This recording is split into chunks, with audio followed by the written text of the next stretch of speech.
ప్రతిపక్ష నాయకుడిగా పోషించిన పాత్ర ఈనాడు వైఎస్ షర్మిల మీ తరఫున నిలబడుతుంది, మీ తరఫున కొట్లాడుతుంది.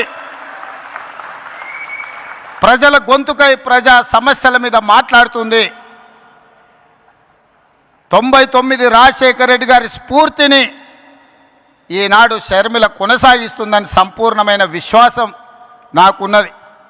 99లో వైఎస్ఆర్ను చూసిన చాలామంది పెద్దలు ఈ వేదిక మీద ఉన్నారు, ఉమ్మడి రాష్ట్రంలో ప్రజలు ఉన్నారు.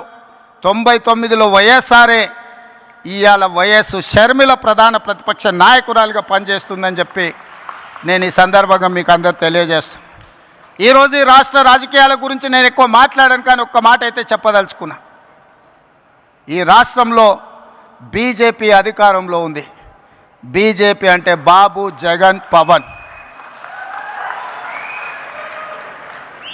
ఈ రాష్ట్రంలో ప్రతిపక్షం లేదు. ఈ రాష్ట్రంలో ఉన్నది మొత్తం పాలకపక్షమే.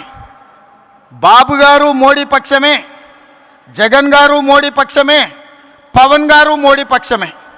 మరి అంతా పాలకపక్షమైనప్పుడు ప్రతిపక్ష పాత్ర ప్రజా సమస్యల మీద మాట్లాడాలి, నిలదీయాలి, కొట్లాడాలి అని అంటే ఒక నాయకులు కావాలి. ఆ నాయకురాలే వైఎస్ షర్మిల. ఈ ఆంధ్రప్రదేశ్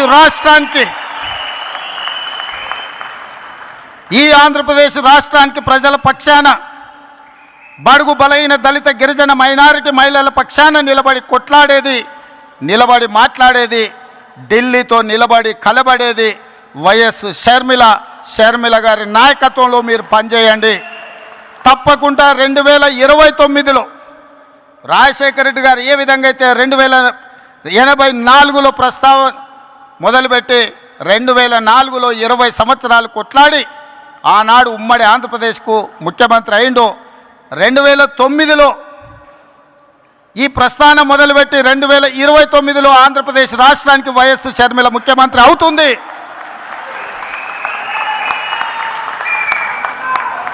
కార్యకర్తల త్యాగం, వైఎస్ షర్మిల పోరాటం ఊరికే పోదు. ప్రజలు నిశితంగా గమనిస్తున్నారు. 2029లో ఈ దేశానికి రాహుల్ గాంధీ గారు ప్రధానమంత్రి అవుతారు. ఆంధ్రప్రదేశ్లో కాంగ్రెస్ పార్టీ అధికారంలోకి వస్తుంది. ఇదే వైఎస్ఆర్ చివరి కోరిక. ఈరోజు చాలామంది ఆయన పేరు మీద అన్ని రకాల లబ్ధి పొందినారు. కుటుంబ సభ్యులుగా వారసత్వం రాదు.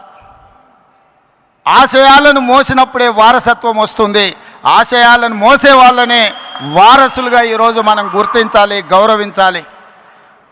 వైఎస్ఆర్ ఆశయం ఈ దేశంలో కాంగ్రెస్ బలంగా ఉండాలి, బడుగు బలైన దళిత గిరిజన మైనారిటీ మహిళల్ని ఆదుకోవాలి, హక్కున చేర్చుకోవాలి అనే ఆలోచనతో రాహుల్ గాంధీ గారు ప్రధానమంత్రి కావాలన్నదే వైఎస్ఆర్ గారి ఆలోచన.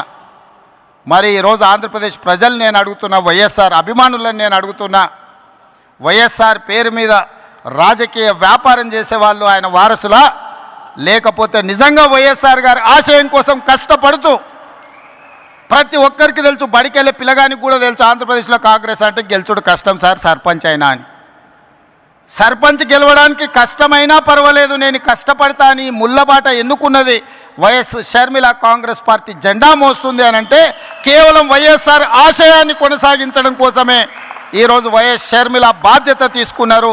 తెలంగాణ రాష్ట్ర ముఖ్యమంత్రిగా, తెలంగాణ కాంగ్రెస్ పార్టీ అధ్యక్షుడిగా గాంధీ కుటుంబానికి వారిచ్చే ఆదేశాలను పాటించేవాడిగా 100% మీకు అందరికీ అండగా నిలబడతాం. షర్మిల గారికి తోడుగా నిలబడతాం. ఆంధ్రప్రదేశ్లో కాంగ్రెస్ను గెలిపించడానికి, కాంగ్రెస్ పార్టీ కార్యకర్తలను కాపాడుకోవడానికి, ఎలాంటి కార్యాచరణ తీసుకోవడానికైనా మేము సిద్ధంగా ఉన్నాం. నా మంత్రివర్గం అందరూ ఈరోజు ఇక్కడికి వచ్చిండ్రు అని అంటే మేమందరం అండగా నిలబడతామని చెప్పడానికే మంత్రివర్గాన్ని మొత్తం తీసుకొని వచ్చిన ఇక్కడికి. నేను ఒక్కనే వచ్చి ఉండొచ్చు, లేదా రాహుల్ గాంధీ గారు పంపించినట్టు సందేశాన్ని కూడా పంపించుండొచ్చు. అలా కాకుండా మేమందరం, మా సహచర మంత్రివర్గ సభ్యులందరం కూడా వచ్చి వేదిక మీద కూర్చున్నాము అని అంటే మేమున్నాం మీకు అండగా నిలబడడానికి, మేముంటాం మీకు తోడుగా నిలబడడానికి. షర్మిల గారు చేసే ప్రయత్నాన్ని విజయవంతం చేయడానికి ఈ మధ్య టీవీలో పేపర్లో చూస్తున్న కడప పార్లమెంట్కు ఉప ఎన్నికలు రావచ్చు అని నిజంగానే ఉప ఎన్నికలు వస్తే ఊరూరు తిరిగే బాధ్యత నేను తీసుకుంటా.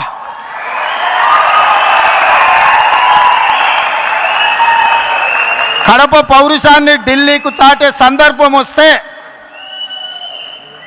కడప జిల్లా వాసుల తరఫున కాంగ్రెస్ పార్టీ జెండా మోయడానికి, గల్లీ గల్లీ తిరగడానికి, అక్కడి నుంచే ఎక్కడైతే పోగొట్టుకున్నామో అక్కడనే వెతుక్కోమని పెద్దలు ఏదైతే చెప్పినరో, ఏ కడప జిల్లాలో కాంగ్రెస్ పార్టీకి దెబ్బ తగిలిందో అదే కడప జిల్లా నుంచి కాంగ్రెస్ పార్టీ జెండాను ఎగరేసి ఆ గడ్డ మీద నుంచే పోరాటం మొదలు పెడదాం.